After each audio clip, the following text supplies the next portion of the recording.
Hi everyone, my name is Lynn Kish and I'm a librarian here at the Norris Medical Library at USC. And I'll be taking you through 6 videos going through the foundations of searching and accessing full-text articles using PubMed. So let's get started. So in this first video, I'll give you the very basics of PubMed. So the first part will be lecture, and I'll talk about what is PubMed, what will you use PubMed for, and how to access PubMed at USC. After this, I'll give you some time to bookmark it to make this something that you can easily go to while at USC. So PubMed. Many of you have probably heard of this before and have used it before. But just to let you know again, it's a resource available through the National Library of Medicine and the National Institutes of Health. It contains Medline, life science journals, and online books, which means there's over 23 million citations in PubMed. And I just want to say that again because millions kind of gets thrown around, but it has over 23 million citations on health sciences literature.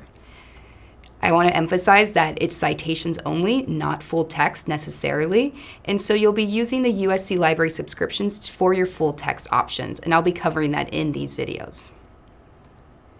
So what is PubMed useful for? You're going to be finding PubMed useful for things like looking up primary research, everything from animal studies to randomized controlled trials. You'll also be able to find review articles, which are particularly helpful in summarizing a medical topic.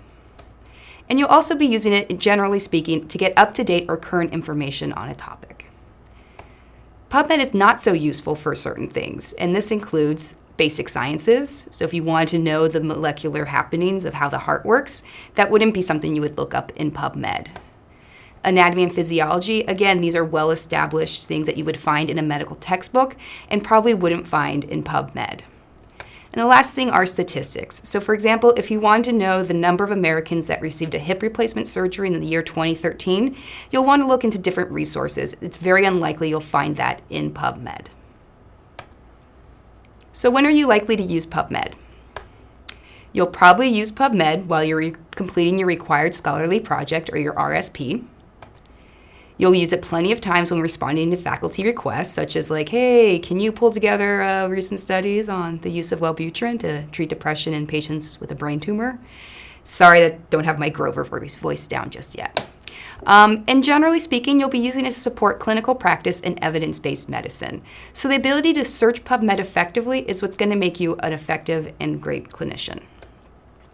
So how do you access PubMed? So PubMed is a freely available government resource. Anyone with an internet connection can look up PubMed and search the citations. However, if you're interested in the full text, it's not provided in PubMed. As I mentioned before, PubMed holds the citations. So if you want to get the full text options at USC, you'll want to access PubMed through the Norris Medical Library website. So here's the Norris Medical Library website, and I'm going to show you 3 different ways to access PubMed easily from this homepage. I'm showing you 3 under the theory that people like to do different things, and that's okay. I think the fastest and easiest way to search PubMed is directly from our homepage. So if you select this first option, PubMed at USC, you can enter in your search right here. So if I want to look up heart attack, I hit search, and here I am in PubMed. Very fast, very easy. Another way to access PubMed is under our popular resources. Maybe you missed that search menu that PubMed offers. Maybe you don't have a search in mind exactly. So you can go to popular resources, get this nice alphabetical list, and PubMed at USC lives right here. Give that a click, and here we are in PubMed. The third way is through the Year 1 Medical Student Guide. You'll find that under here, Resources for Students. Give that a click. And under Medicine, MD Year 1.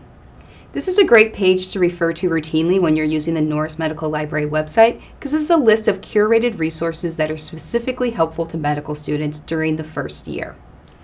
PubMed lives under the Databases and Journal tab in the Journal Article Databases box right here. Give that a click and give this little red link a click. And behold, here you are in PubMed. And if you want to know why that this is important is if you go up here and look at the URL, you see that USC, Norris Medical Library, is part of the URL itself. And that's how PubMed is recognizing me as a USC user, and that will be essential to connecting me to full text owned by the USC libraries. So I encourage you to take a moment, make your bookmarks, or however you save sites on the internet, and then in our next video, I'll show you some of the basic search features of PubMed and the wonders of automatic term mapping. So stay tuned.